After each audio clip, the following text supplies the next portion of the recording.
Okay, it looks like we are live. Yay. I'm going to give it 30 more seconds because I can see people are still joining the room.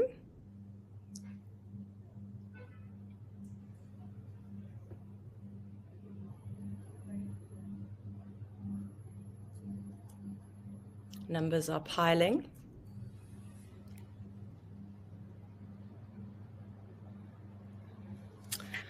Okay, well, in the interest of time, I am going to get started. So, good evening, everyone, and a very warm welcome to the Phytoceutics Menopause Masterclass in honor of World Menopause Month. I'm Laura Johnston, and I'm the CEO of Phytoceutics, and I am so thrilled to be hosting our very first consumer webinar. And especially excited because this is dedicated entirely to menopause, a topic that deserves so much more conversation, clarity, and support than it typically gets. So tonight we're joined by two incredible women whose expertise and passion are helping reshape the way we approach hormonal health. In the bottom, we have Dr. Simone Silver, who is an integrative medicine specialist and founder of the Hormonal Health Clinic. And at the top, we have Dr. Mpume Zenda, a brilliant obstetrician, gynecologist, and sexologist. We're also delighted to be partnering with The Village, which is arguably South Africa's most supportive, non-judgmental, and harmonious online community of more than 60,000 parents of tweens, teens, and young adults. So if you're joining us from The Village, welcome. We are very happy to have you here. So our goal this evening is simple. We want to give you the tools, the confidence, and understanding to navigate menopause and every hormonal transition with strength and self-compassion. This is how the session will flow. Each doctor will present for around 20 minutes. Dr. Silver, Dr. Mpume, I know you've got a lot to say, but we're going to have to try and stick to that, please. And then I'll share a few insights from the Phytoceutics team. And finally, we'll open up the floor to Q&A for around 15 minutes. Just some housekeeping notes that I've been given by my team. So on the right-hand side of your screen, you'll find the chat. And beside it, a Q&A tab where you can submit your questions throughout the session. And at the end, we will do our best to answer as many as we can reach within the time limit. A reminder, please, to keep the chat respectful and supportive. We're all here to learn, uplift each other, and change the conversation around menopause. Keep an eye out for polls during the webinar and, of course, a few exclusive live offers for you. This is a very interactive platform, so make the most use of it you can. And then if you'd like to rewatch anything later, the full recording will be sent to everyone who registered within 48 hours. So thanks again for joining us, and let us get started. Okay, so Simone, I'm so honored to introduce you as our first speaker. We go way back, and you have a wealth of knowledge. As an integrative medicine specialist and founder of the Hormonal Health Clinic, who more to ask questions about menopause than you? You are deeply passionate about women's hormonal health, particularly perimenopause and menopausal care, and your focus is on treating the woman as a whole, not just her symptoms, which is something I love about your practice. Tonight, you'll be helping us understand how hormonal shifts help shape this transition and what we can do to feel empowered through it. So, Dr. Silver, thank you for being with us. The floor is officially yours. Oh, thank you. My goodness. What an incredible intro. I feel absolutely privileged to be here as I pull up my slides. Can we all see this, Laura? Give me a thumbs up. Is it up? Yep. Fantastic. Good evening, everybody. What a privilege and honor to be here. I wish I could see you all. Let's jump into our topic of menopause, which we can never do justice in 20 minutes, ladies, but we will try. And of course, if you're looking for more information or resources, you can just hop onto my website, drsimonsilver.com, or find me on Instagram.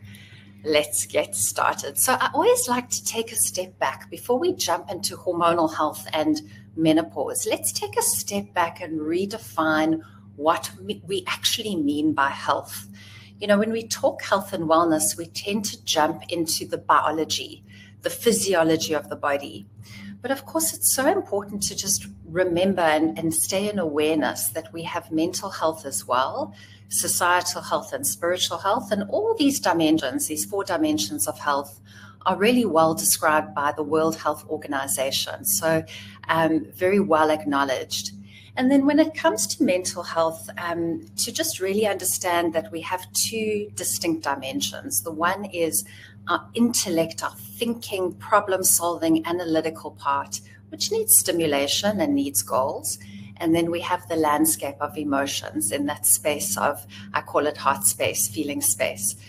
So obviously, when we go through major transitions in health, be it from health to any disease or just a change in health landscapes change and shift all the time. And menopause is such a great example.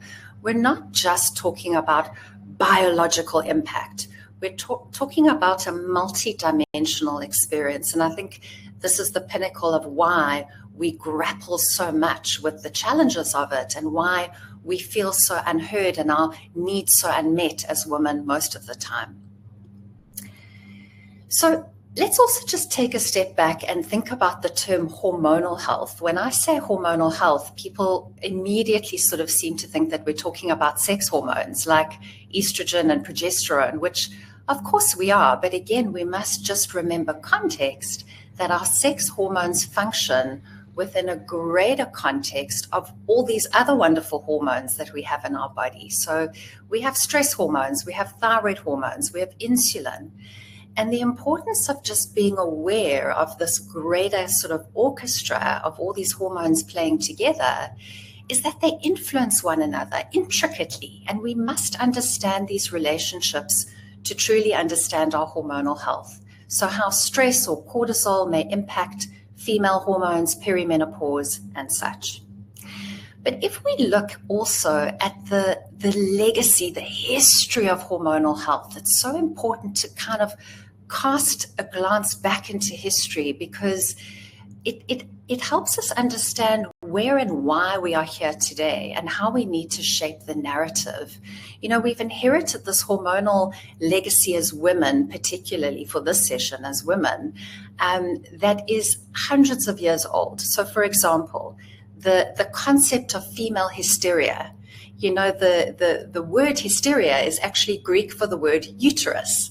So it just really highlights how throughout history and the centuries, this concept of mood change or anxiety in women was tabooed or labeled as hysterical. And, we're trying to unpick these legacies today and be taken seriously and be heard. So we come from this legacy.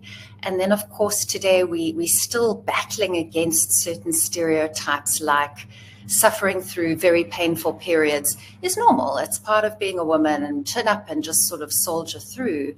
And things like if you've hit your menopausal years, we just sort of passed our sell-by date, which couldn't be further from the truth because, of course, in practice, I have the privilege every day, in fact, of seeing women step in to their greatest time of becoming and empowerment at this very time. So we need to challenge the status quo. We need to unpick some of these firmly held beliefs that are sort of the legacy that we sit in. And it's certainly time to change the narrative and turn it all over.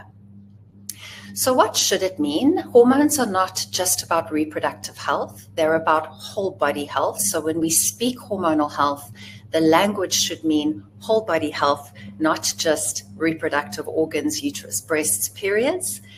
We should be rethinking that when we look at sex hormones like estrogen and progesterone, like times of perimenopause and menopause, we should be looking at hormones together in context as an orchestra. We should be looking at thyroid. We should be looking at insulin resistance, the whole. We need safe forums to speak openly and honestly. It's time. If we want to change narratives, we have to feel safe to speak honestly about our experiences. And we need to respect diversity of experience. So I'm sure Dr. Zenda will agree with me when she speaks. When we see women going through hormonal transition, the diversity is astounding. I actually find it remarkably beautiful, and it's like an artistry for me of human experience. And it breaks my heart that often women are dismissed in this diversity. We hear stories often of women approaching their healthcare provider for more information or for help. And if your symptoms don't sort of fit into a little box that we've learned in medical school, too many women are dismissed. And I would strongly encourage a change in the culture, even of medicine, to embrace the very normal, very natural diversity that women experience during hormonal change. And then being an active participant in your story is so important. Be your own advocate. This is your health story to write, your health canvas to paint. I think the days of the doctor sort of being the leader and the patient sort of blindly following are gone. It's a time for collaborative care and partnership and really painting the canvas of health together. So what is a hormone? Hormones are chemical messengers that we make in the body, but our symptoms are really the messages, and we need to listen. And if we're not listening, we need to tune in. For me, the most insightful part of any consultation is sitting and listening intently to what my patient is saying and experiencing. And often I can glean so much about her hormonal picture, more from that than from blood testing, for example. Of course, we like to do the two together, but those messages are so important. Listen. The journey to menopause, what does it look like? So I first want to take you through the picture on the right, which really just shows us that the brain and the ovaries talk via hormones all the time. There's a conversation happening there all the time. And there's also a conversation happening between the brain and the adrenal glands. So, in fact, these two conversations are also connected in the sense that if we're chronically stressed, it's going to impact how our brain and ovaries function as well. But the importance of just linking brain and ovaries together for us today is that when we make estrogen in the ovaries and we make enough for the body, there is a feedback message to the brain to make less of a hormone called FSH. When we are in menopause and our ovaries no longer make estrogen, the feedback message to the brain is to make more FSH. So in other words, your estrogen and your FSH have an inverse relationship. The lower your estrogen, the higher your FSH. And the point of me telling you this is that it's important to know about FSH because when we hit menopause, it's one of the tests we do, one of the blood tests we run to diagnose menopause. Now, if we take that information and just quickly glance at the graph on the left, it's a lovely, and I'm not a graph person, so I'm loath to put it up, but it's a lovely visual just to have in your mind about what the hormone change looks like from pre-menopause to menopause, what the journey looks like.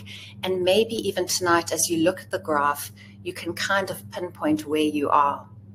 So on the left in the white column is sort of what our hormones look like when we're in our 20s and 30s, when we're pre-menopausal. We have a full tank of hormones, so to speak.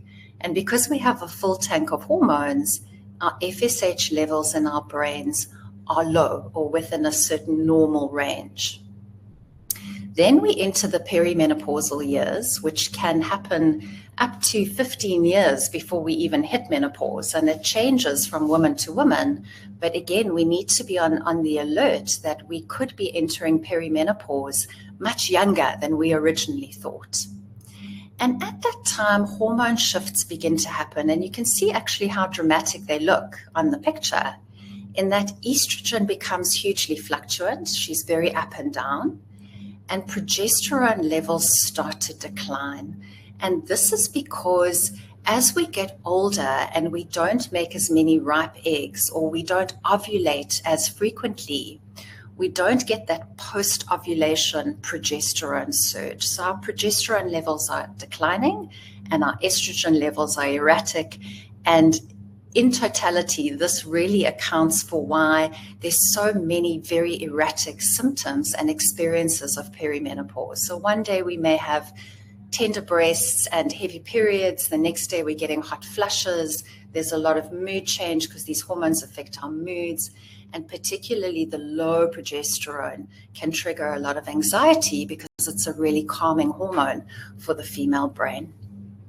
And this scenario plays out for different periods of time for different women until one day the ovaries stop working, signaling the end of our reproductive years, and both hormone levels are now low because we simply can't make them anymore. And when we reach that stage, the feedback message goes to the brain and we make more FSH levels. You can see how FSH changes so rapidly from the premenopausal years. It slowly goes up during perimenopause, and we can use it to diagnose perimenopause as well. And then finally, it's quite high when we hit menopause. So what is menopause? If we look at the medical definition, it is really kind of unsatisfactory in that the medical definition says it's when a woman stops having periods for a year consecutively. So no periods consecutively for a full year. And it's unsatisfying because, of course, if you're menopausal and you're out there, you will know that the experience of menopause is far greater than that and is far more about a whole host of other symptoms rather than just the absence of periods. The average age is usually 52 to 53, but the normal sort of span where we would expect menopause to happen is between 45 and 55 years of age. If you go through menopause between the ages of 40 and 45, we would term this early menopause. And if it happens to you before 40, this is what we would term premature menopause. And in fact, we're seeing this more and more commonly today. And I think, I'm sure there are a whole host of reasons why, but certainly the levels of our stress and the chronicity of our stress, I think, are having impact there. So we look at that very sort of limited medical definition, and then we look at the experience that women are actually having, and they don't match up because the experience that women are having is it's not just the loss of periods. I'm getting hot flushes, I'm getting night sweats, my digestion is changing, my moods are changing, I'm restless, I might be getting a burning tongue, I might be getting dry eyes. I don't recognize my body. That's something that women tell me every day. I don't feel like me in this body. There's so much change that we're contending with. And of course, huge emotional and psychological change as is natural, as we're dealing with transition and any kind of change. There's an adaptation that we have to go through and a sense of wobbliness as we grapple with these changes that we're facing. Notwithstanding the fact that the very loss of our hormones themselves directly impacts neurochemicals and mood. It's also a time of reevaluation of self. Often women at this time are taking stock of their lives, their meaning and purpose, redefining what that might look like.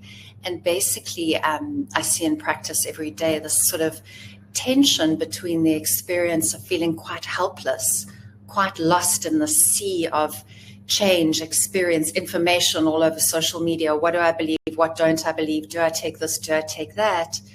Versus where we want to get women, which is empowerment. And empowerment comes from knowledge. Know your stuff, get good information, and then from that, you can map a journey and a course for yourself that puts you back into a sense of agency and control. So what are some of the symptoms? I think most of us know the common symptoms being hot flushes, night sweats, vaginal dryness, mood changes, more headaches or migraines, that terrible foggy brain that a lot of us get, bladder infections and the urgency to wee a lot more. But there also are a whole bunch of other symptoms that are really not spoken about as much as they should be. And menopause, in fact, can affect things like your eyes, dry eyes, changes in vision, teeth. I mean, an alarming stat I read the other day is that up to 30% of women who go into their menopausal years are going to lose a tooth in the first 3 years because of the hormone changes. Our hormones affect our teeth. Who knew? They affect us from top to toe. Burning mouth syndrome, very, very interesting one. I see this actually more frequently than one would think. The tongue and the lips feel alight and on fire, very uncomfortable, very related to hormones, heart palpitations, shortness of breath, changes in body odor. So it can really affect us in peculiar and strange ways, and in ways that we wouldn't necessarily put down to our hormones. So bring it up in your consultation. Nothing is taboo or off chart. I'm going to focus for just 1 minute about hormones and brain health, because they are so critical to how our brains function and work. And I'd just like you to take home 2 things from tonight. The one is hormones maintain vital neurochemicals in the brain, like serotonin, which keeps us in harmony, keeps us concentrating well, keeps our mood stable, joyful, GABA, which keeps us calm, dopamine, which helps our mojo and motivation. So in other words, the loss of these hormones is profound. It has a profound impact on our brain health and our mental health, how we experience ourselves and the world around us. And it's so important to drive this home, because a lot of women feel like they're going crazy for no good reason. You have good reason. Your hormones are changing profoundly. It's a real thing. But also, hormones protect the brain for years to come. So they have a very protective antioxidant effect on the brain and keep neuroinflammation or inflammation in the brain down. So as we lose hormones in menopause, the implication for brain health is our brains become more vulnerable to chronic disease. So common experiences of hormone deficiency that women complain about a lot when they come to see Dr. Zenda or myself would be, forgetting names, that terrible brain foggy feeling, scattered thinking, thoughts racing, busy brain keeping me up at night, waking up at 3 a.m. going, and the busy brain starting again. Sleep changes, extremely common, also quite easy to fix. So mention those. Mood changes are vast, from full-on major depression to just feelings of blueness, sadness, flatness. Can't find words. I had a patient today, bless her heart, where she said, Simone, that thing, I was putting up that thing the other day, that thing that you put up for birthday parties that says, happy birthday. What's it called? It's a thing. And I was like, oh, like a banner. Yes, a banner. Can't find words. And then the loss of dexterity, just a fluidity of movement in buttoning a blouse or opening a jar, can all be related to female hormone loss. I mentioned vagina and bladder health, and I'm going to move on because I can't believe how time is flying, and I know Dr. Zenda is going to talk to you a lot here, but your vagina and your bladder need estrogen. When we lose estrogen in menopause, we get dry, the tissue gets vulnerable and thin and prone to damage, painful sex, bleeding.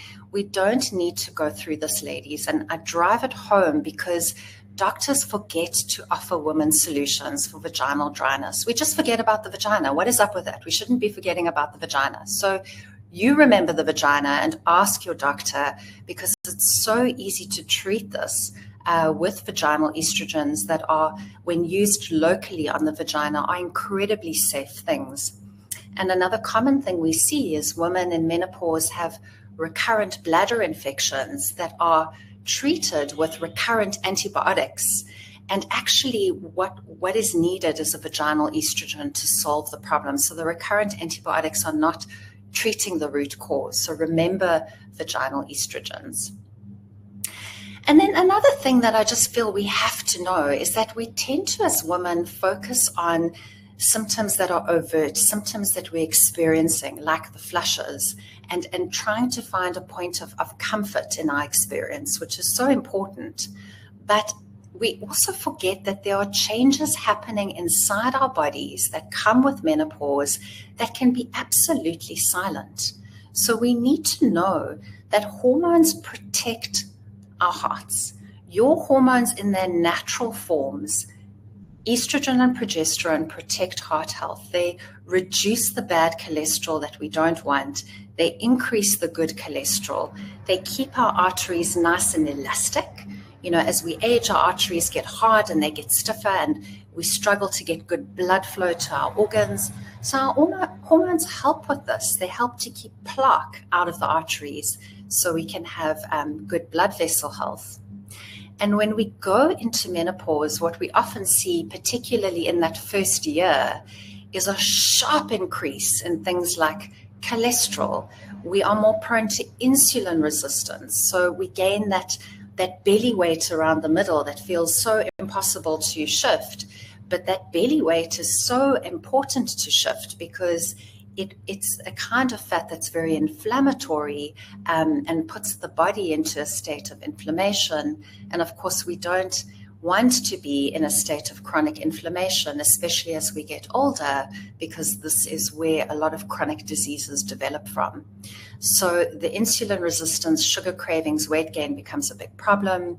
Damage to the blood vessels, which affects flow of vital oxygen and nutrients to heart and brain, and leaves our heart and brain, our two most vital organs, really, really vulnerable at this time. So ask your practitioner to test you. In other words, don't just accept symptomatic treatment. It's important. You shouldn't, your hot flushes should be managed. Those symptoms should be managed. But go deeper, get your cholesterol tested, get your glucose levels checked, get a waist circumference checked.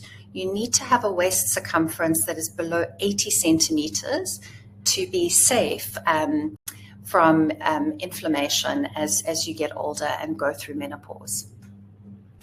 It's also not just about the hot flushes and vaginal dryness and mood changes that you're going through today, but we've also got to think about your health in 10, 20, 30 years down the line. So I almost would love you tonight to leave having a really dualistic view. Hold two aspects of your health in your thinking. Think about me today, how I'm feeling, what's not feeling good, what I want better. But think about you in your 60s, 70s, your 80s. What do you want that to look like? And I often tell my patients to think of the M's. Think about aging with a joyful, sparkly mood versus depressed mood. Think about your ability to move and retaining that ability to play the paddle that you love or the bridge game that you love. Memory and keeping dementias at bay, obviously. Mojo, your zest for life. And then metabolic health, which hormones impact so deeply. The conundrum of weight management, and I'm sure Q&A is going to blow up about this afterwards. The conundrum is just this. It's like a little unfair. Sometimes you just sort of look to the skies and go, why? Because, most women really go through a profound shift in metabolic health when we go through menopause. It's connected to our loss of estrogen. So the slowing down of the metabolism, the redistribution of weight to the middle, the insulin resistance, all intricately connected to the loss of estrogen. And we're getting older on top of that, which also decreases metabolic weight. So most women struggle with weight changes and weight gain at this time. And we also struggle to lose it. It becomes harder to lose it because there's such a profound metabolic shift.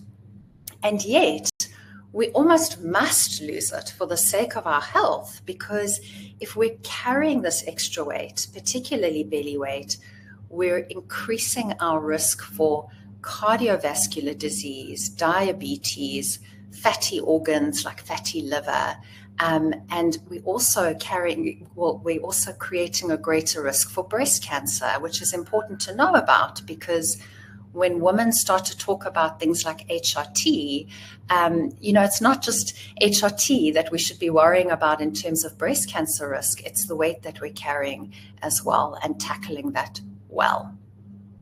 So midlife transformation, sure, it's a time of challenge. We've delved into a little bit of that, but I really, really would love to encourage you to see it as an amazing opportunity to get to know yourself, to become really body aware, to become very symptom and message aware, to improve your physical literacy, to redefine who you are, your identity, who you are as a person, and to step into a new version. And for me, to be quite honest, why do I do this medicine? It's for that, to be witness to this transformation of women and the possibility of that and what that looks like is the greatest privilege, in fact, of my life. So regaining hormonal health, if we look at regaining Hormonal Health, the very sort of traditional approach to menopause in medicine is to offer patients HRT or not. And if women can't use HRT, then to offer them non-hormonal alternatives. And that's kind of where the conversations usually start and end. Of course, because it's such a multi-dimensional experience, we need to, in the field of medicine, we need to be offering a much bigger toolbox to suit the needs of women in their diversity and magnificence. And we need to be looking at lots of different areas of life, like managing stress, looking at nutrition, exercise, movement, flipping the lens on perspective, environmental inputs. So often we don't think about this, but we're exposed to environmental toxicants all the time that can disrupt the way our hormones look. So it's So it's looking at all these things. But because I'm running out of time so desperately, we're really just going to focus on HRT for 30 seconds and then supplements for a little bit longer. So we're scared of HRT. We now call it MHT, menopause hormone therapy, unfortunately, because of another legacy that we've inherited from a study that was done about 23 years ago.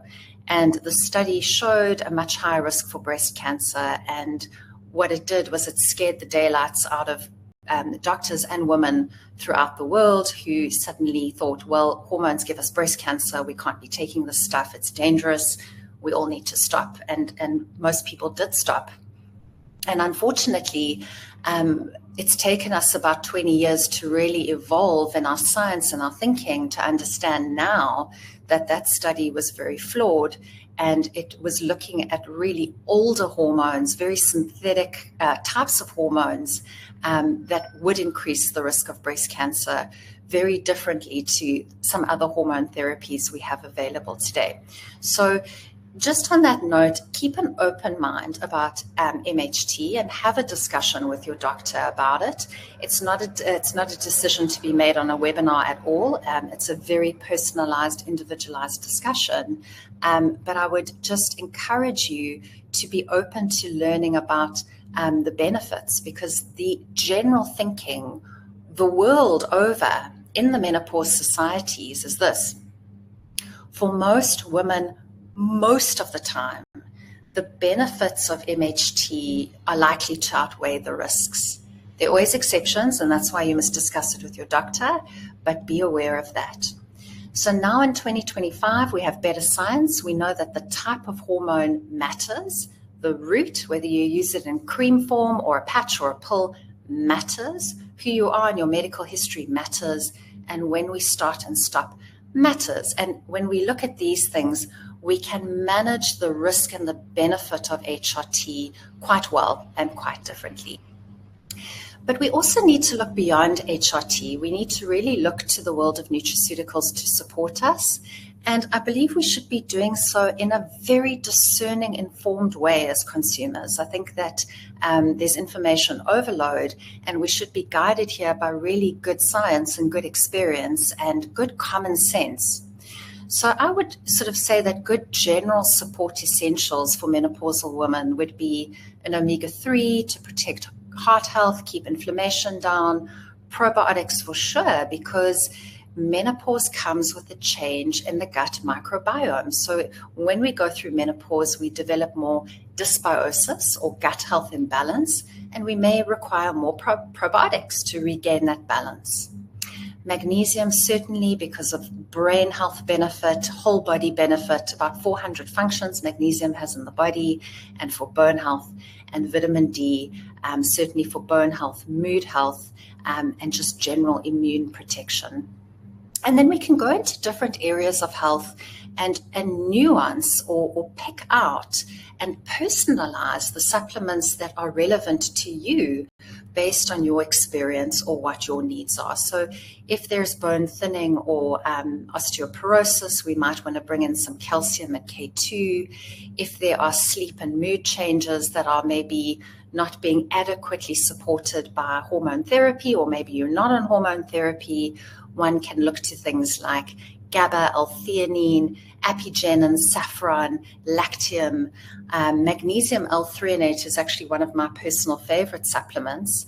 We have lots of different kinds of magnesiums available, and the different kinds are nuanced to different things. So magnesium glycinate, which most of us know about, is a good general magnesium, very easily absorbed by the gut. But threonate is more directed to the brain. So I find menopausal women respond incredibly well to magnesium threonate, and it supports sleep and calm beautifully. And obviously magnesium is incredibly safe. If we're stressed, we might want to lean into adaptogens. Remember probiotics and the gut-brain axis. There are certain strains of probiotics that actually make neurochemicals, that make GABA, so to make connections there. Considering beauty from within, biotin, collagen, certainly, creatine, something to think about. Gut health, supporting not just with probiotics, but things like butyrate and fiber, so important. And if you are particularly at risk for heart disease, maybe because of a strong family history, we can look at other things that might be cardioprotective in and above hormone replacement. So open up the toolkit would be my advice. Look at hormones, look at nutraceuticals, look at lifestyle, look at psychology, look at your psychospiritual world, and start to integrate all these things in a way that matters to you. And to finally end off, just my last pearls would be, never mind mind, body, spirit. Remember menopause in the context of aging, so the two happening together. Remember, hormonal health is just one slice of whole body health, but it impacts every other dimension of health. So it's vital because it does color our experience of self and the world around us. Diversity should be supported, not dismissed. If you have a really weird symptom, it's real, it's valid, it's real to you. You need to be heard. That's important. And in this spirit, never stop being your own health advocate. Find someone who will listen and work it out with you as a partner in health. And then hold the perspective of whole woman and womb. So, we need our gynaes. They are amazing. They keep our wombs safe and our breasts safe. And those are vital areas of health to keep safe. But just remember, you also have a brain, a mood, a body, a heart, a being. So all of these things need to be held in balance together. Nobody knows you better than you. So science is here to guide us, and we should be leaning into the science to guide some decision making. But your experience and your intuition matter, and they should feature in our health stories. Thank you so much for your attention. Thank you. Dr. Silver, that was incredible, and I'm sure everyone already learned a lot. I see the questions going, I see comments going. Remember that there's a chat block, but there's also a Q&A block. So I'll address all of the questions at the end. But Simone, so insightful. Thank you very much. Okay, now let's build on everything we've learned so far with another essential layer of women's health, which is sexual well-being. Our new guest, Dr. Mpume Zenda, actually needs no introduction. She is the one and only Dr. Gynae on Instagram. She is a very well-renowned obstetrician, gynecologist, and sexologist who brings honesty, empathy, and real-world understanding to sexual health conversations. And I think this is something that's maybe not spoken about enough. She's here to help us unpack how menopause impacts intimacy, pleasure, connection, and importantly, how to keep those parts of our lives thriving. So, Dr. Zenda, thank you for joining us. We're very excited to learn from you, so over to you. Thank you, ma'am.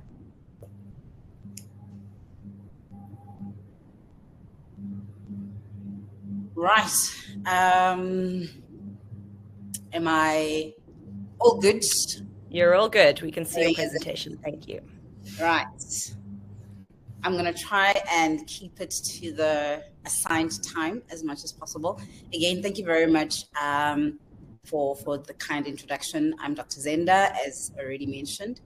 Let's talk about sexual health. Now, when it comes to perimenopause and menopause, I wanted to start off with the fact that so many women struggle even just to come through.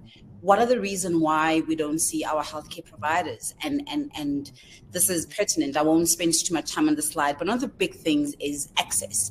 And it's always a privilege, when you look at the private healthcare sector, the people who can kind of come through to the, private and see a gynae and see a GP, and, not everybody has that. So that plays a huge role. And it is a disservice to probably most of our women, because for access, financial reasons, they may not know. Sometimes it's previous experiences. I've heard so many women who say, I felt like just a number, and therefore I haven't been to see my gynae or my GP regarding my sexual and reproductive health. Sometimes it's because we don't know that we need to go. And this is why webinars like this become really important, but also particularly, to have those health checks, that you don't have to be sick per se. You don't have to even be going through menopause or perimenopause for that matter. But the more you kind of attune yourself to going to those gynae visits, it's easier to pick up when things are not going well, first of all, but also secondly, you're building sort of like this rapport. And I'm just going to skip like right to the end in terms of like energy doesn't lie. I'm going to be a bit more relaxed on this because, yes, there is the scientific, the academic side of what we're talking about, but also if you don't gel well with your doctor, if you don't feel heard, you don't feel seen, it's going to be difficult to talk about the taboo topics, and which is what I'm going to delve into in our presentation. I always say I'm taking one for the team, the embarrassing questions, the things that we struggle to talk about, whether it is, sexual health or sexual well-being, or some of the symptoms that we can actually experience. A lot of the times is because we feel ashamed, we feel like nobody understands. When you are at the office and somebody is busy like saying, no, switch off the aircon, and you're thinking to yourself, geez, I'm having a private summer all by myself. Those are the things we don't talk about because of the mockery and the shame that sometimes we carry. And I hope by the end of this presentation, everybody will be able to say vagina very easily, will be able to just have a different attitude. In fact, one of the studies showed that actually our attitude towards sex and sexual pleasure plays a more significant role compared to the actual changing of our bodies. And the reality is most of us start having sexual intimacy, with our young, fresh bodies that are, we call them banging bodies, so to speak. And then suddenly things kind of go on a slippery slide as we enter that perimenopausal phase, which can start as early as 35 years of age. I won't repeat some of the things that Dr. Simone has very elaborately spoken about in terms of the hormones and. Right, let's get going. So one of the big things that we cannot ignore is how we have been socialized, the culture, whether it is from medical culture itself. And one of the big things, Simone spoke about the fact that things like hysteria, which is a Greek word for a uterus, those were some of the ways, the languaging that has caused us to feel embarrassed about talking about our sexuality, owning our sexuality, and also advocating for it. And I'm just going to quickly read this. In the 1960s, for example, it was a time where a male body was seen as the body, and everything else, and everyone else was like copy and paste. If it fits, great. If it doesn't, toughies. And I love the fact that we've improved and we have advanced so much in understanding the female body in so many ways, and to understand that sexual health, well-being, pleasure is very different for a woman versus a male body, so to speak. Right. Phases of a woman. Again, I've spoken about the fact that, we often start off with our bodies that are well in our 20s. We are at peak fertility. And then we kind of have this negative attitude and sometimes even experience. One of my favorite jokes is, I think God has a very funny sense of humor, because very often you'll find women going through perimenopause, menopause, and they've got a teenage children in the house. So imagine having a teenage daughter who's going through the puberty changes, which is sort of like the beginning, or the beginning phase of what womanhood, initiation into womanhood, whereas menopause is sort of like the tail end of that. But the common denominator between the two is that there is a whole surge of changing hormones. So I've got a 15-year-old daughter, and sometimes there is a bit of a clash in terms of how we are interacting, and I have to remind myself, okay, I'm going through a change and she's going through a change, and there's a lot of empathy we need to have within our family. We need to be able to talk about the things that are bothering us. When it comes to so I've outlined in the sense that you go through the puberty, then you go through the reproductive phase, which also has its own thing, and then you get to the perimenopause, menopausal phase.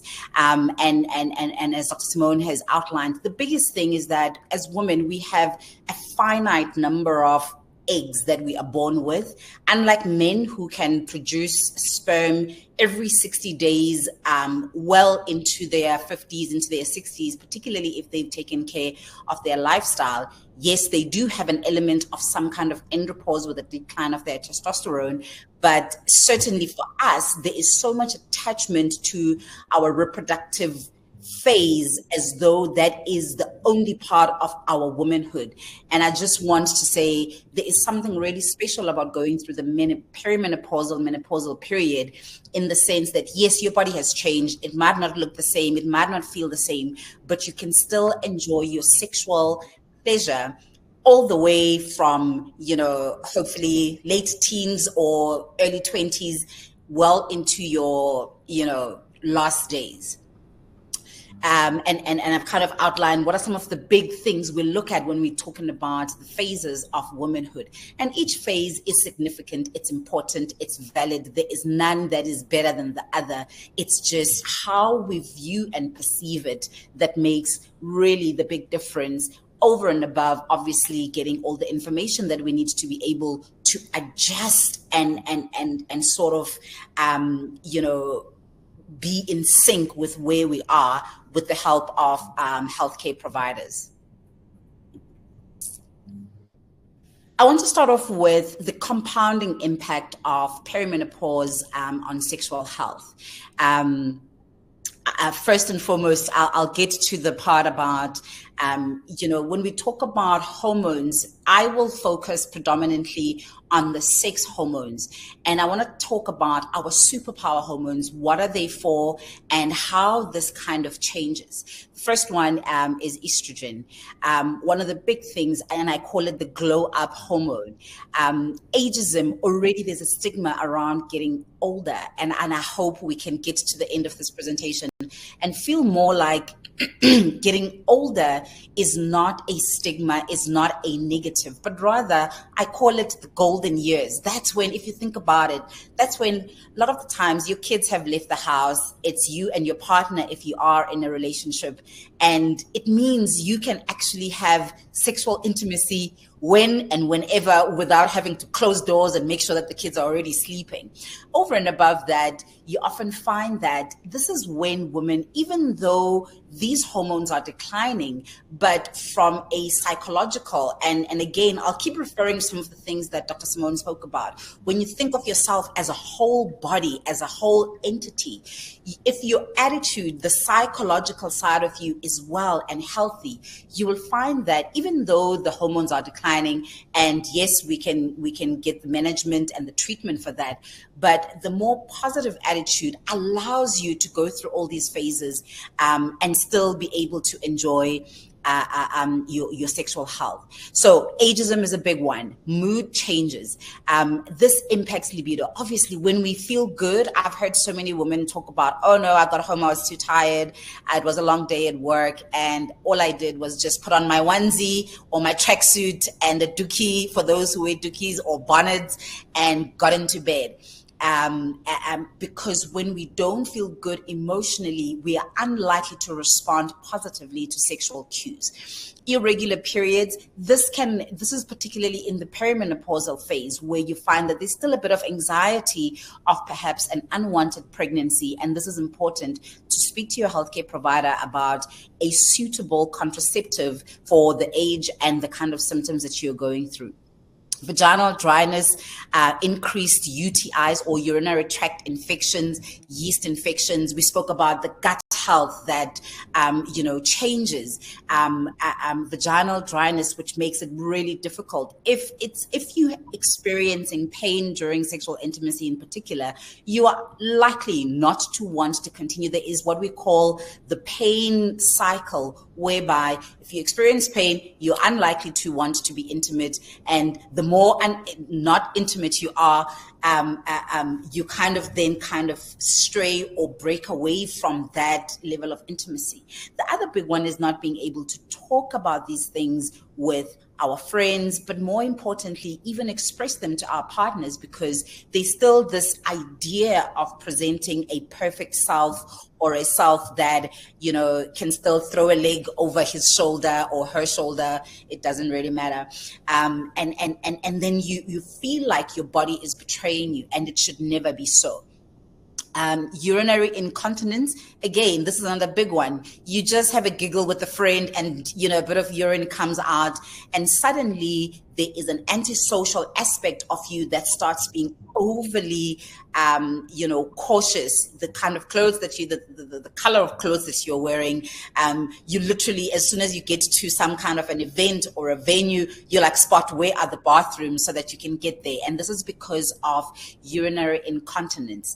And we'll talk a bit more about how we manage and how we can kind of, I call it, anticipate ourselves so that we can also be able to get out of our own way and not have a huge impact in terms of quality of life that we're living, whether it's in the bedroom or outside the bedroom. Some women will often, in the bedroom in particular, find that, especially during sexual intimacy, there is a strong contraction of your pelvic floor muscles. And sometimes in the moment, you get a bit of a leak. You get a bit of what we call a quiff, or vaginal farting, so to speak, just in lay terms. And that can make somebody feel really self-conscious. And I want you to know that this is perfectly normal. And if he or she has ever said, baby, what are you doing? Then there's a problem there. For the most part, a lot of it actually exists in our head, not to say that it's not real, but it is to say the impact of it. Sometimes we exaggerate it way more than our partners care. And again, like I said, there's still an element of us wanting to preserve this level of perfection when we're in the bedroom. And I say, when you go to the bedroom, pretend like you are a child and go and play. It doesn't matter what age we are at. Progesterone is our keep calm. And again, from the previous presentation, we heard how this can decline. I often joke and say, it's like that hormone that allows you through your reproductive phase to be nurturing, to be patient, to be tolerant of certain things. And suddenly you hit your late 30s into your 40s, and you're like to yourself, hell no, I'm not faking another orgasm in my life. You start literally speaking out. And this is where I believe some of that coming into your own comes from. And yes, as much as progesterone has amazing, and it is really great for us in so many ways, this is where also the irritability in terms of our moods we can experience. I don't think there's such a thing as being too honest, but sometimes it kind of comes across that you'll hear sort of like a woman saying that, oh, my children or my partner has complained that I'm aggressive, or I'm too blunt in how I say things. And I think it's important for us to be mindful of these things. Testosterone, this is the big one. And it's a big one when it comes to sexual health. Unfortunately, I must say, in the gynae space, particularly, we don't really talk about it as much. And I'm grateful to have kind of gone through the sexology route, because it also highlights, this is another big superpower hormone. This is, I call it your move in terms of energy, swing on chandeliers in terms of your sexual drive and arousal. It really contributes significantly. And what is really great at this point is that, particularly for the menopausal women, the menopausal and postmenopausal, we have got now, we are able to prescribe very low dose testosterone. We can do testing and prescribe low dose testosterone. It is important for sex drive, libido, it impacts arousal, but also fatigue. When you're tired, it's unlikely that you'll want to be sexually active. The other big one is muscle loss. And I know that in the previous presentation, we touched a bit on the way that our bodies change in terms of how we accumulate fat around our mid circumference, and how that can be detrimental to our overall health in all the different ways: bone, cardiovascular, strokes, metabolic syndromes, and the likes. And you could easily be doing the same kind of workouts you were doing at the gym, but it's not kind of giving you the same sort of like result as you used to. So this is really important in terms of muscle retention, and I'll touch a bit on that in a later slide. One of the things that I've already touched on a lot is the best predictors of mood symptoms at midlife are life stress, poor overall health, and a history of depression. So if you've got an underlying mental health, that will exacerbate and make you more vulnerable. And again, going back to that holistic picture of, it's not just the changes in the hormones, but it's also your attitudes towards life. It's the stresses that you are currently facing, whether it's in the home, whether it's in our workspace. And that is why it's so important, as part of advocating for yourself, is to do that litmus check of testing. How am I doing at work? How are things going in my relationship? How are things going in my important family relationships, like my children and extended family? How am I doing in my social space? And this is where I often say as well, it becomes important to find the things that are meaningful and purposeful for you, because they feed into that. Dr. Simone spoke about the dopamine, the things that give you joy, and it's that reward system that kind of, I call it the gift that keeps on giving. Right, moving quite along. So why does it matter? And this is particularly when it comes to the way that the hormonal changes during perimenopause and menopause impact our body, our physical body. One of the big things that we are big on as women, whether we admit it or not, and in whatever place we kind of fall in the spectrum of what define as beauty, in what we define as womanhood. Sometimes we define it as it's our youth. Sometimes we define it through our ability to have children. Sometimes we define it through how we look. Do we still have that hourglass? And you find that as we age, things really do change. So life expectancy, mobility of life, self-actualization, sexual health, mental health, and just overall well-being. These are all the bullet areas that become important. We are living longer in terms of life expectancy. And so you want to also maintain, to the best of your ability, the quality of your holistic lifestyle, including your sexual health. Hormonal changes, the decreased estrogen and androgens, as I have mentioned, that's what happens. But one of the big things is that menopause is a strong predictor of increased central fat deposit, which is around your waist. And over and above that, it is increased inflammatory markers that are associated with muscle degradation. But this also makes it difficult for your body, even if you are exercising well. So stress and menopause, you have to really try and hone in on that stressor part. Aging, as I've said, the effects of aging versus the effect of menopause on weight. They tend to overlap. And again, from a psychological, but also from how we feel about ourselves, from how we present and show up, particularly in the bedroom. I want to just, for the sake of time, move a little bit faster to get to the really good stuff. I've already touched a lot on in terms of the effect of perimenopause on weight. And the biggest takeaway on this is because we see ourselves through how we look, and we show up sometimes a lot from how we look and feel, as opposed to understanding all the phases we go through, and that your body will never really be a 20-something-year-old in your 40s, in your 50s, and embracing that. Right. I'll come back to that weight management in menopause. I want to get more deeply into the sexual well-being. It's a whole body experience. One of the things I always say is, people often talk about erotic zones, your clitoris, the nipples, the sides of your torso, so to speak. And the reality is your whole body is an erotic. It's a whole erotic body. And so embracing the changes and phases, know your options, and advocate and choose yourself every single day, and particularly when it comes to your health.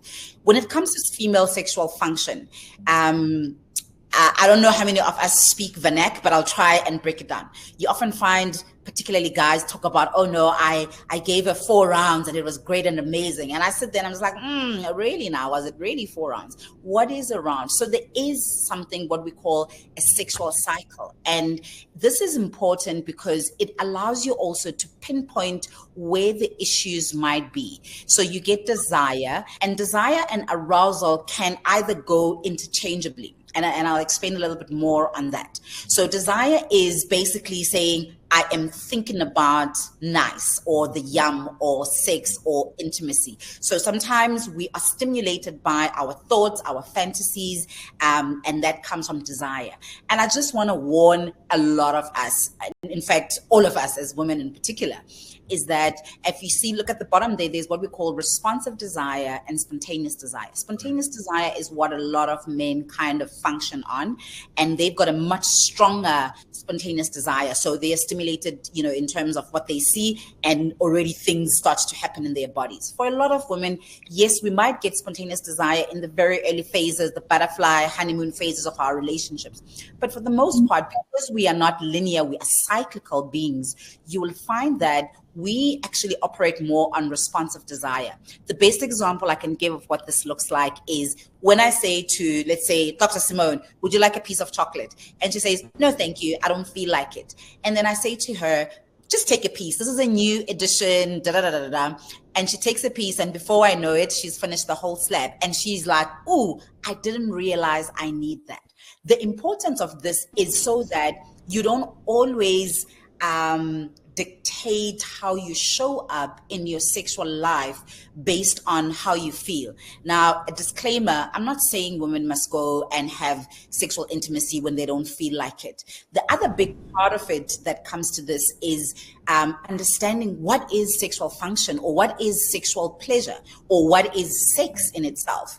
If you look at it from the fact that it is a spectrum, so sometimes you just want to cuddle up and with your partner, sometimes you just want to kiss up and put the penetrative intercourse off the table, and that actually makes a big difference. When you can talk about these things, it makes a whole big difference. Arousal is basically how your body responds. And this is also another big impact. So we spoke about, from a desire perspective, the big hormone that kind of functions there is the testosterone. So it's really responsible for that testosterone. It's really responsible for that desire.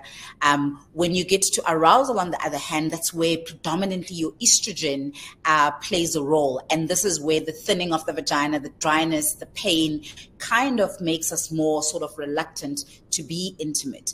And then when it comes to orgasm, you find, already even before we get to the menopause, the peri and the menopausal area phases, you find at least about 10 to 20% of women globally either struggle to have an orgasm, have never had an orgasm, or absolutely struggle to have an orgasm, especially through penetration alone. And I'll get to the other nice part. I've also included some of the or rather the 4 categories of the sexual dysfunctions that we'll experience. I'll touch on that just briefly. And here we go. Like I said, we're looking at desire, we're looking at arousal, we're looking at pain as that may cause us to have a dysfunction and orgasm. But the real characteristics, every one of us will go through some kind of a sexual challenge at any point in our lives, whether it's when it is our first time, that pain, whether it is postpartum or what we call post-delivery, with your hormones tanking. But when you look at perimenopause and menopause in particular, we've spoken about particularly the desire as well as the arousal.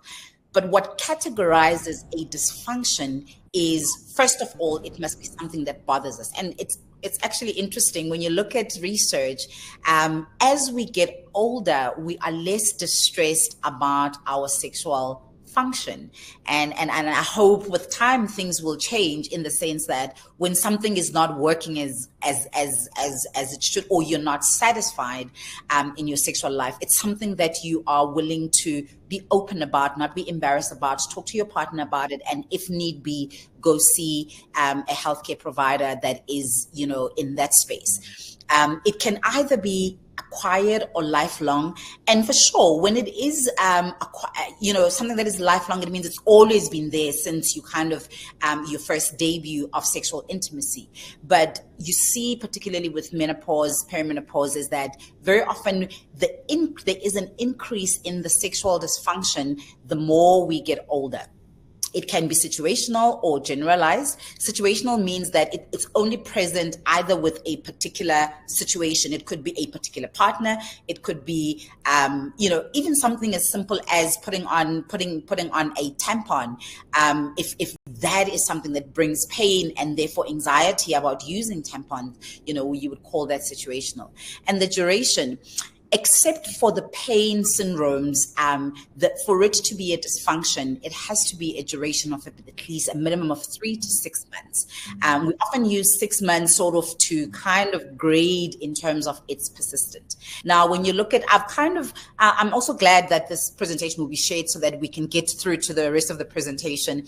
But when you look at the different explanations of what it is, as I've said, hypoactive sexual dysfunction, this has to do with desire, genital pain, some of the conditions that you'll find there, vulvodynia, vaginismus. Vaginismus is a big one, and I see a lot of this, which is involuntary contraction of your pelvic floor muscle, a combination of both a psychological and your physical body, in terms of there may or may not be underlying psychological factors. There may have been an instigating incident that happened, which may involve things like sexual assault, may involve things like the first time maybe you experience sexual intimacy, or just the fact that you started experiencing pain in your perimenopause or menopausal age, then your body kind of responded in almost like that anxiety. And this is what for me becomes important, is that there is help.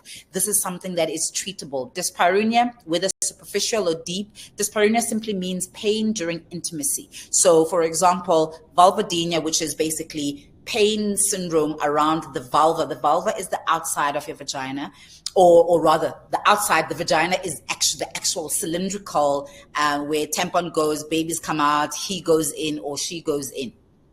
And it's good to know and be able to define also for yourself, where am I feeling pain? Is it in the beginning when he's trying to enter? Is it right in deep dyspareunia? Basically is generally caused by gynecological conditions, endometriosis, if there are large fibroids, if there are cysts, that can cause that. And this is why your checkups and screening become important.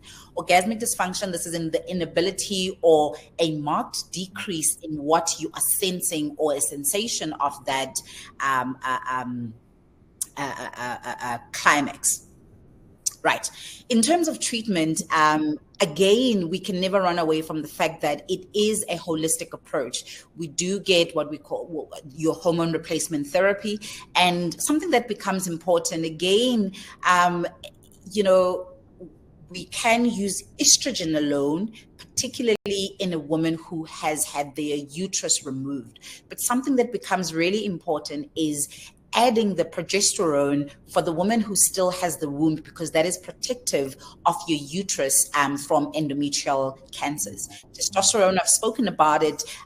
It has been approved for the postmenopausal woman, but from the sexology area, as I've spoken, when we do the testing and individualize, we can use short-term testosterone, particularly in women who are in their perimenopausal phase. I do these tests almost like all the time for these kind of symptoms, and very often you'll find the testosterone is right at the bottom. And very often in the perimenopausal phase, you might actually find that the estrogen is still okay, the progesterone is still okay, or it's fluctuating, as we've already spoken about. But the testo is the one that we often don't pay attention to. Now, from an off-label perspective, what becomes important is that there is an adverse effect, particularly in somebody who is not on a reliable contraceptive, in terms of the interaction when should somebody conceive. So that's one of the things that becomes important. Discuss it with your healthcare provider and make sure that you're on a reliable contraceptive, and ideally you're somebody who's not necessarily looking at having more children. You get the non-hormonal medications, which I've kind of mentioned there. The beauty of these non-hormonal, again, is one, we're looking at being symptom specific. So not everybody kind of gets the same thing. It's not one glove fits all. But also those women that we have assessed to have higher risk factors, or for whatever reason we cannot prescribe hormones, it becomes really important to understand that there are other medications that we can use to help with the sexual dysfunctions or the sexual challenges. Nothing beats, obviously, the lifestyle. Yes, I've got, the psychotherapy, mindfulness, couples therapy, that is, goes on, without saying the importance of it. Non-pharmacological, this may include lubricants. And I think there is maybe still another stigma around using lubricant. We think something is wrong with me if I have to use lube. I call lube literally like your kickstart. Sometimes you need a bit of lube to get going without pain, and your body naturally kind of follows suit. And this is where also that interaction between desire and arousal, you may not necessarily feel like it in the beginning, but halfway through you're like, oh, this is really what I needed. And so I always say lubricants should actually be part of our grocery. Dilators, often we use those when it comes to things like vaginismus, combined with psychotherapy as well as physiotherapy, who actually understands the space. Laser therapy, surgery. Surgery is usually literally like the last resort in terms of sexual function. I know there is a big trend on, vaginal rejuvenation, and I say, not everyone can afford that. Let's start off with it. Secondly, the research hasn't shown much great improvement in sexual function with those surgeries, and sometimes it actually may cause things to get worse than they were. So be mindful before you decide, oh, I want to cut things and so forth. Supplements, I love the fact that Dr. Simone has touched on that. I won't go through that. We are almost done, I promise. So it becomes important to ask for yourself. Like I said, we always say in sexology, the brain is the biggest sex organ. What does sexual health mean to you? And you've got to be able to define and be comfortable with that. It's an integral part of overall health. It is a state of physical, emotional, and social well-being, and how you relate to your partner and the world around you from a sexual perspective. And all the things that it requires, a positive and respectful approach to sexuality, both yours and your partner's. Pleasure. One of the big reasons probably the top reason why most of us engage in sexual intimacy is to feel connected, is for intimacy, is for pleasure. And all the other, sort of functional reasons come sort of afterwards, the procreation, my husband or my partner needs it, and so forth and so forth. And there's absolutely nothing wrong with those, but I want you to center your own pleasure right in the middle of that. It should never be free. It should be free of coercion. And again, discrimination becomes a big one, particularly in this age group, because often from clinicians, from society, there's this idea that the older you get, you don't need to be intimate. You don't, you actually should count yourself lucky to be alive and healthy. And I say, absolutely no. We want it, and we want it all. It should be free. It is part of our sexual right. And again, it comes back to that advocacy for self. As I've already mentioned, what are some of the associated factors that may make it difficult? It's the aging, it's medical conditions, mental conditions, some of the medications that we may be taking due to some of the lifestyle conditions that we may inherit as we get older. That can play a role. Injury, surgery, radiation treatment sometimes, and we're seeing this more and more often, where some women have either had premature menopause as a result of cancer, as a result of a hereditary factor, and this can contribute quite significantly, even at a much younger age than the average age of menopause. Psychological and behavioral factors, depending on how we were culturalized, information, what sex information we were given. This can play a big role. How the nature of the relationship, and this comes to the relational factors, again, cultural factor, how we are socialized, what is deemed to be normal, and I dare us to find and get to our own kind of normal. As probably, I think this is my last slide. So what do we do? What are some of the things that we can do? We've already spoken about sort of like more on the clinical side of things. Foreplay becomes way more important. If he was robbing you, or she was like sort of like misering you on foreplay, women take about 14 to 20 minutes to just get warm. Think of yourself as a coal stove, and you should be able to say to your partner, nothing is going inside anything until the stove is warm.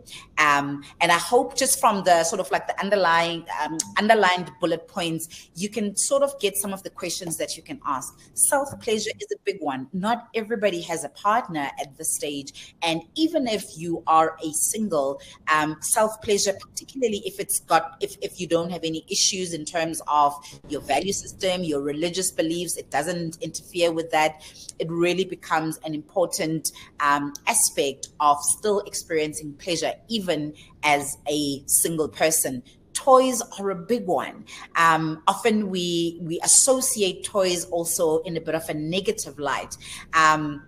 You can use toys within a relationship even. In fact, there is so much benefit to things like toys. Firstly, most women are not going to look for a toy and look for the biggest dildo they can find. Very often we are needing more clitoral stimulation. Communicate this with your partner. And if it's something that you're struggling to have a conversation, or you're struggling how to bring it up, I always say, first things first, have the conversation before and have it a few times. And one of the things that kind of helps is going with your partner to buy these toys so that he also understands. Explain what it is that you want to experience. We've spoken about libido as well as orgasm. I've already touched on some of the things that really are alarming statistics. 10% of women never experience an orgasm. 10% experience an orgasm occasionally, depending on the partner. And about 80% of women only experience orgasm with either clitoral stimulation or a combination of clitoral and penetrative sex. Take home message as I close. Take the lead, be the custodian of your own pleasure. Let's talk. Yes, the timing is everything. Find the right timing to have these conversations. I always say, get into the comfort zone of talking about sex before, during, and after. Avoid criticizing. Be vulnerable about where you are at and what you are really experiencing. Tango together, play. One of the big things you can do, or one of the best things you can do, is be a child again in the bedroom. No, you'll never have your 20-year-old body, but that doesn't mean you have not the capacity to experience pleasure. Change the scene, position, toys, take penetration off the table.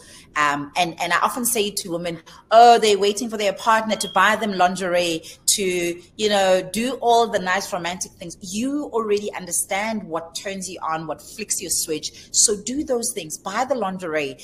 This date nights don't have to always be in restaurants. Do it at home. Set the mood for the kind of intimacy that you are looking for. Again, you have to take the responsibility to do your own bit. Educate yourself, and this is part of it. Initiate. Very often we are blamed, or maybe not blamed, we are sort of like guilty of not initiating. When we don't feel like it, we don't initiate. Initiate so that you can get the kind of pleasure that you are desiring. Bring the things that you want to the table. Don't be boring. But the other thing, be healthy holistically. When we feel good, we show up better in the bedroom. And last but not least, always be intentional. Thank you very much. That was amazing and very juicy. Thank you, Dr. Zenda. I really appreciate your time and all of your knowledge. Wonderful. Also, such important reminders that our health isn't just physical. It's emotional, it's relational. There's just so much more that comes into play. So thank you for sharing all of your information there. I'm going to quickly, I know we are running way over time, but I'm going to quickly just jump into a little bit about us and what supplements could potentially, be used during menopause. Please note that when we are talking, it's already live. Can you all see my screen? So when we are talking about supplements in menopause, we are not talking about a cure. We're talking about something that can assist. So just a little intro to me. My name is Laura Johnston. I'm the CEO of Phytoceutics. I've been in healthcare for 17 years, from pharma to nutrition, complementary medicine. I founded the Phytoceutics brand. I'm head of new product development. So I dig very deep in all the research, all of the trends, all of the clinical information worldwide. I'm an advocate of holistic health with a passion for empowering women, and I'm a mum of 3 small children. So I get you. I'm doing the hustle as well. So about us, what is Phytoceutics all about? We are about the synergy between nature and science. It's very important that we look to nature to find the optimal solutions, but these solutions need to be clinically validated by patented ingredients. And when I say clinical validation, we need studies, we need research showing that the ingredients and supplements we are putting forward are actually effective.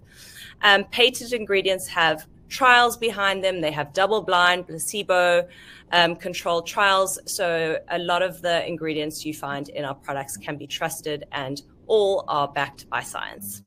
We also invest in enhanced bioavailability, so different technologies in the delivery mechanisms of the ingredients to make sure that your body absorbs these products. Not everyone has the best gut microbiome. So by adding things like liposomal technology, we make sure that you are getting the most bioavailability possible. The focus in Phytoceutics is gut health. We're looking at women's wellness, healthy aging, and alternative modes of delivery. We want to make taking supplementation fun and easy. We experiment with different powders, gummies. We look at oral sprays, anything we can do to make you more compliant. So PhytoFem is one of our latest additions, a sub-brand under the Phytoceutics range, made for women by women, what women want, and it's anything from hormones to beauty. And this is our first product in the PhytoFem range. This is your hair, skin, and nails product. I saw someone asking about aging of the face, neck, the skin. This product has collagen in it. It's got biotin, it's silicone, and this really does wonders for your skin, hair, and nails. Upcoming, we have Super Skin, which will help with skin elasticity through essential fatty acids. We've got PCOS support. We know that so many women are struggling with PCOS. Then something for the perimenopausal and menopausal, which will help balance hormones. And then PMS support for the younger generation. So just to tie into or weave this into what Simone was talking about. She mentioned general health. She spoke about omega-3 fatty acids. And ladies, I cannot stress enough to you that it's really important that you choose a good quality omega-3. So there's something called a TOTOX score when you're looking at omega-3s, and this measures the rancidity and oxidation. And I'm sure you've all had an experience where you've swallowed an omega-3 capsule and you've had fishy burps. That generally means it's rancid or oxidized, and then it's not going to be beneficial to your health. And I think they did a study that something like 80% of omega-3s are rancid or oxidized. So please choose a good quality omega-3.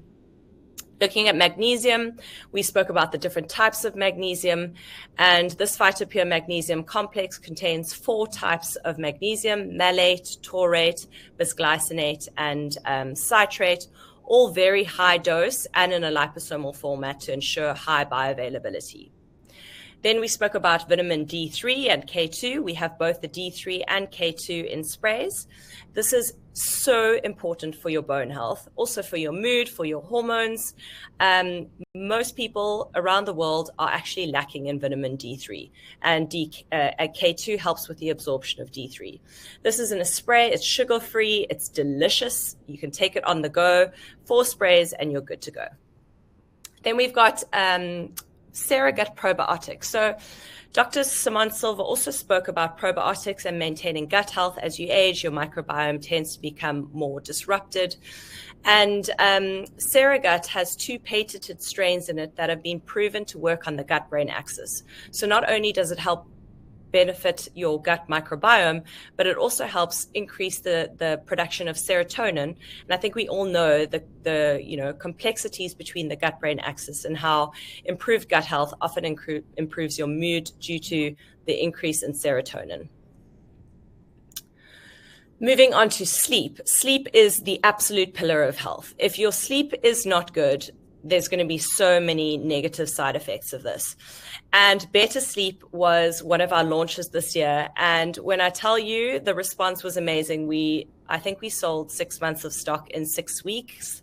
And then we got hate mail when it was out of stock. We're back in stock now, and this product is fabulous. It contains lactium, which is a milk peptide, which was actually first discovered in mother's milk. And it's what gives babies that milk coma. And essentially, you lose the enzyme that helps make lactium out of milk as you get older. And what it does is it induces calm and it helps you fall asleep.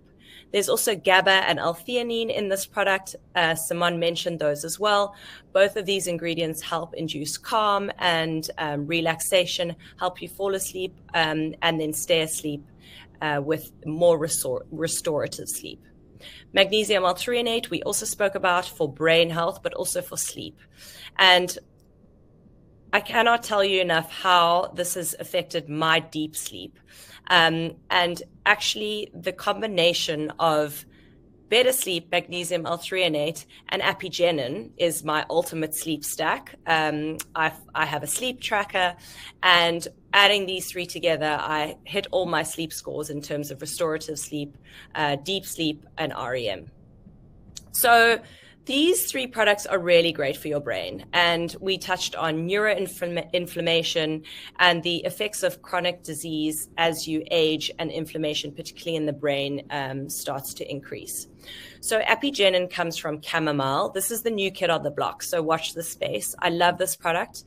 Really great for this brain fog that I see a lot of people talking about. Also good for sleep.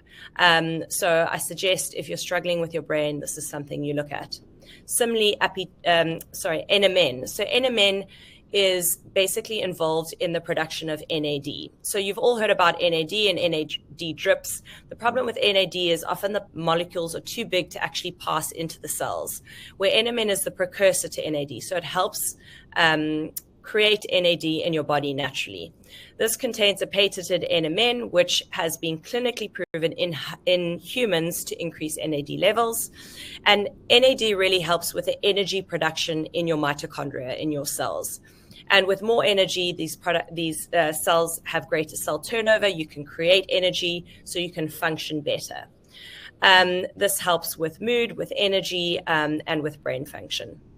This product also contains Phytoceutics, and this makes it incredibly unique. And Phytoceutics is a senolytic. So what this does is it helps get rid of dead or dormant cells. And why that's so important is these dead or dormant cells cause inflammation or inflammaging.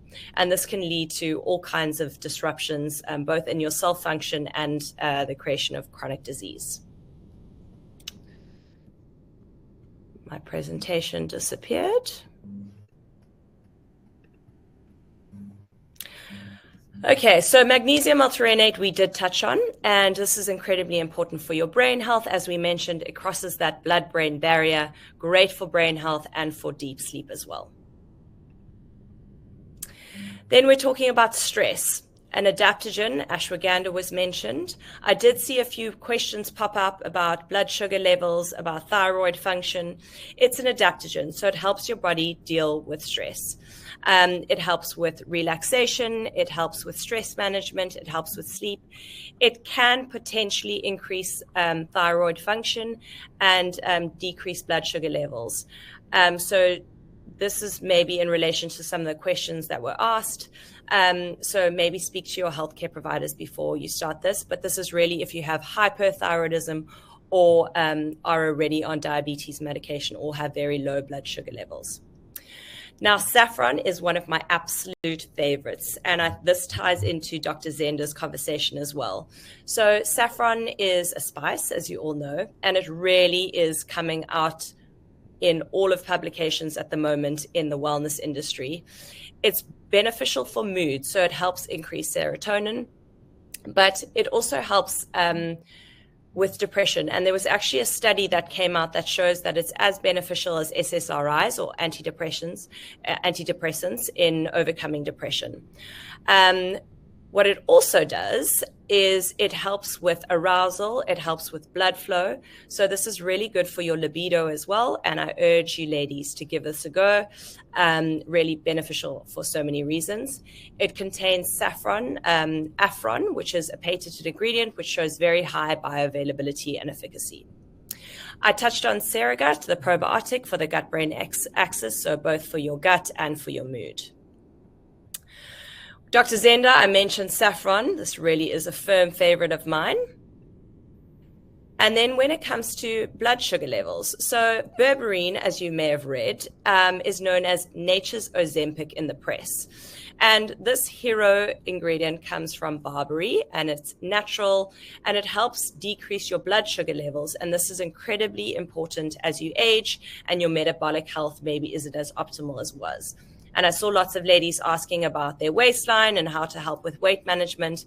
And one of the first things as you get older to go is that your metabolic health decreases and your insulin sensitivity also decreases.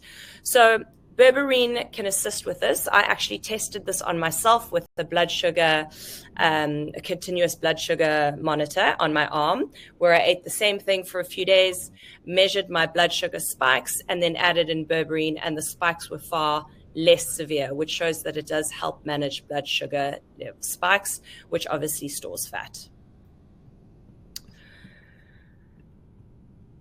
Lastly, inflammation. So we spoke at length about inflammation and how damaging it is. Your inflammation tends to increase with age. There's so many spin-offs, negative spin-offs when it comes to inflammation in terms of chronic disease. So this is really such a wonderful ingredient. Curcumin, also a spice. BCM95 is the most studied, most bioavailable curcumin you will find in the market. And if you just research Biomax Biocurcumin, you'll see how many people love this ingredient for inflammation, for blood sugar management, for mood, all of the things that chronic inflammation can affect. So this is what we love to say: by optimizing your health and, being the best version of yourselves, you can be the hero of the Phytoceutics story. So I really hope that what we have presented today helps you in some way. So I am now going to address some of the questions. We are way over time, and I'm really sorry about that, but I hope that it's been incredibly stimulating and insightful. Dr. Simone Silver, Dr. Mpume Zenda, we are going to stick to 3 questions maybe. Let's try and wrap this up in the next 5 to 10 minutes. So a question that keeps coming up over and over again is HRT and breast cancer. And I think this is specifically where there's a family history of breast cancer, where you have estrogen sensitive breast cancer. Simone, I know you're passionate about this, so maybe you can address this quickly. Yeah, not a quick answer though, and I think Dr. Ghani should also have her say.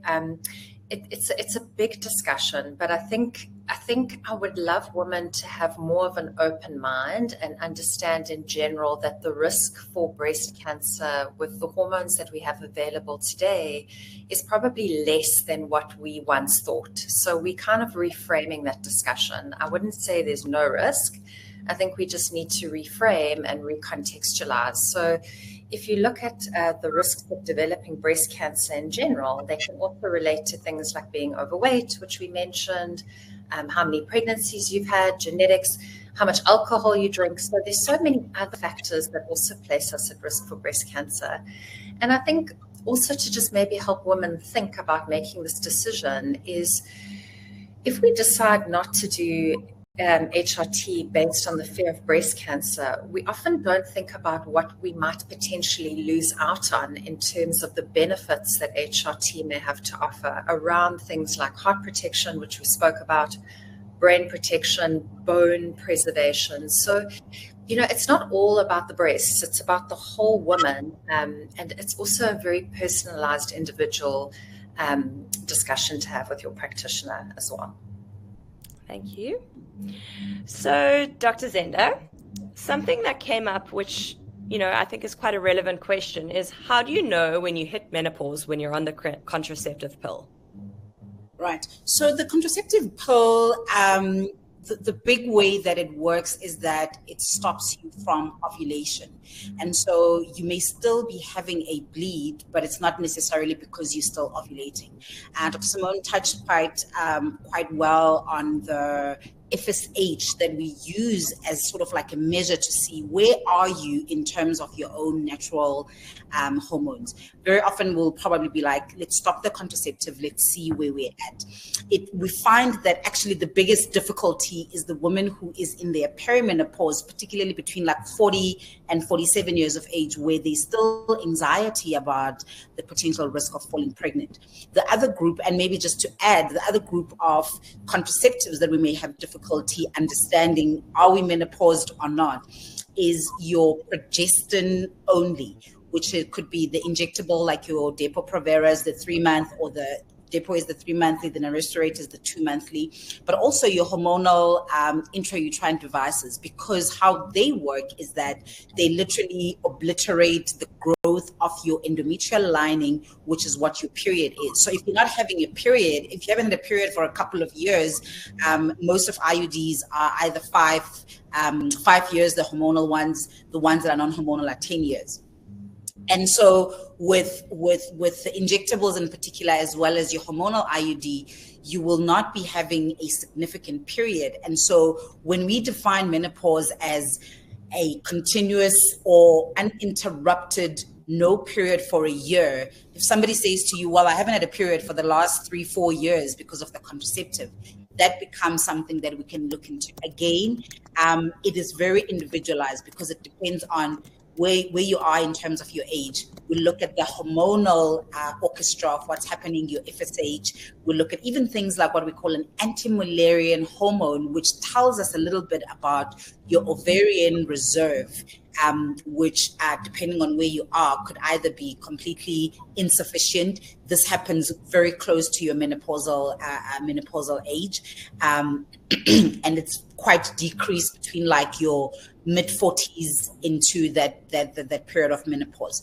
So it's a very individualized thing. Some women may need to be on contraceptive, but there are ways that we can test out, is this really menopause based on age, based on your family history in terms of when the matriarch in your family menopaused, but also from a scientific perspective in terms of the blood test that we can do. Perfect. Thank you. So I saw ladies commenting that their husbands are saying their personality has changed, they're becoming snappy. Dr. Dr. Silver, this is probably part of getting older. It's probably also part of a life stage where you have children or a job or, there's a lot of stresses. So how would you approach that question? Again, it's like looking at a tapestry and trying to isolate one colored thread. Health is multidimensional. So when we talk about experience like irritability or mood shift, there's so many layers to that. But I think, within the biology of the body, any kind of chronic stress that is maladaptive or harmful to us is going to affect our vital neurochemicals, things like serotonin and dopamine and GABA that we've spoken a lot about today. And also the change in female hormones. Both Dr. Ghani and I were explaining how female hormones are so linked to neurochemicals, how progesterone is very calming. So when we lose it, we get more irritable and scattered. And how estrogen really regulates serotonin. So there is interplay here. If you're perimenopausal, you're likely to have mood change and a shift in experience. If you're chronically stressed, you're likely to have mood change and shift in experience. What we're seeing a lot of, Dr. Ghani and myself, is most women are in both phases together, like a double whammy. So we're living in chronic stress and we're transitioning through this very natural passage of perimenopause. But the stress interplays and might make some of our mood symptoms a lot more magnified. So really, really important to address both parts of the biology. And I guess the same goes for libido, as Dr. Zenda, you touched on. It's the full picture, and there's so many things to look at. Yeah. So one of the questions that I saw being asked was, how do you know what vitamins to take? And where do I even start? And I think we always say start small. Don't take everything in one go. Pinpoint certain problem areas. Take it for a few months. Please take it consistently for about 3 months. Go for blood tests. Notice a difference. Really pay attention to your body. And then if it works for you, carry on. If it doesn't, try something else. We're all individuals and there's no one size fits all. I think also good to know what your problem areas are and address those first. I'm getting notices saying our time is up.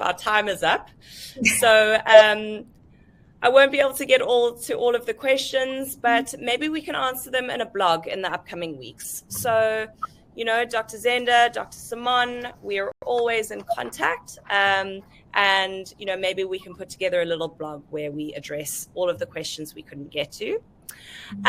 But to everyone, thank you so much for joining us. Simone and Mpume, it was wonderful having this conversation. I feel like we should do a whole series. Yeah. Each of you could have spoken for 1.5 hours on your own. This is an incredible conversation, and we hope that tonight you felt seen, supported, informed. The full recording, as we mentioned, will be emailed within 48 hours. Exclusive offers will be shared tonight. You can use the code webinar20 for 20% off any products you buy on phytoceutics.com. And this will be valid until 1 November, which I think is Saturday. Please follow us on social media. Join our broadcast channel for more expert content and announcements. Follow us. We'll put all of these questions into a blog. And then lastly, we'd love to hear from you. So who should we invite next? Do we want to have more of the same conversation? What topics would you like to explore? You can email us or contact us on Instagram. So everyone, in closing, have a wonderful evening. Take care of yourselves, stay curious, and always remember you are a force of nature. Good night, and thank you, everyone. Bye.